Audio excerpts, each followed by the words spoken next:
Hey everyone, in this video I'm going to show you the interactive music that I've written for the video game Tower Defense. First, we'll go over my Wwise project and I'll show you just how I set up the different interactive music techniques that I've used in this project. And then after that, we're going to play the game and see how the music behaves in the game environment. Let's dig in. The player's objective in Tower Defense is to defend home base using various weapons against multiple waves of enemies. I wanted to create an immersive musical experience that aligns with the game's dynamics and progression. To achieve this goal, I chose to use both vertical remixing and horizontal resequencing. Vertical remixing is a technique that gives you the ability to add and remove instrument layers during gameplay.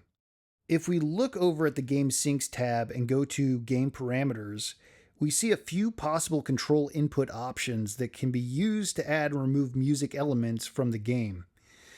We have health, level number, and wave number. Now, if we go over to the audio tab and look under Gameplay Music Intensity Switch, we see that there are a few playlists for different intensity levels in the game. Intensity 0 doesn't have a lot going on as it's meant to play before any action takes place in the game. But if we look under the Intensity 1 playlist, we see 4 different segments. Each of these segments contain tracks that are using a vertical approach by adding instrument layers as enemy waves increase in the game. Let's start with the first segment, and we'll see that there are 4 tracks inside. If we click on the first and then go to the RTPC tab, we'll see that there's a high-pass filter that is being controlled by the health parameter that we just looked at a second ago. As the health bar drops below 50%, the filter starts to engage and cuts out all low-end frequencies. If we go to the second track, we'll see that in addition to the high-pass filter, there's also a volume control that connects to the wave number parameter. So basically, as the wave of enemies goes from first wave to second wave, this instrument layer will be added to the mix. If we now look at track 3, we see the exact same setup, only here the layer is added as the player goes from the second wave to the third enemy wave. And finally, if we look at the last track in this segment, we will see a heartbeat lose file. This track is also connected to the health parameter, but it's using the volume control to fade in as a player's health level drops. Let's listen now and get a sense for how these layers sound as enemy wave levels increase and or the health bar drops. Layer 1. Layer 2.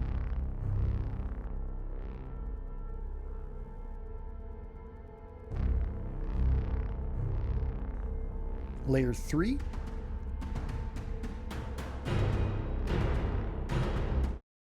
Now let's take a minute and listen to the low health layer as it's activated from within the game.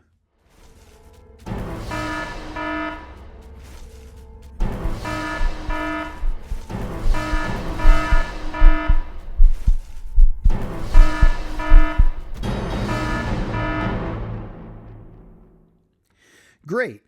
Now, as I said earlier, there are 4 different segments under the Intensity 1 playlist, and each of these segments is set up the same exact way with multiple tracks layering in as the enemy waves increase. So if we now go back up to the Intensity 1 playlist, we'll find a different interactive music technique called branching. Branching is a kind of horizontal approach that increases the variety of playback through randomization of different phrases. This branching system will always start with the first Music Intensity 1 segment. After that, it will play any of the 4 Intensity 1 segments in random order. I also have the subtrack set to shuffle, which will prevent any segment from repeating itself until after the group segments have played through. So if segment 2 plays, it won't play again until after the rest of the group has played.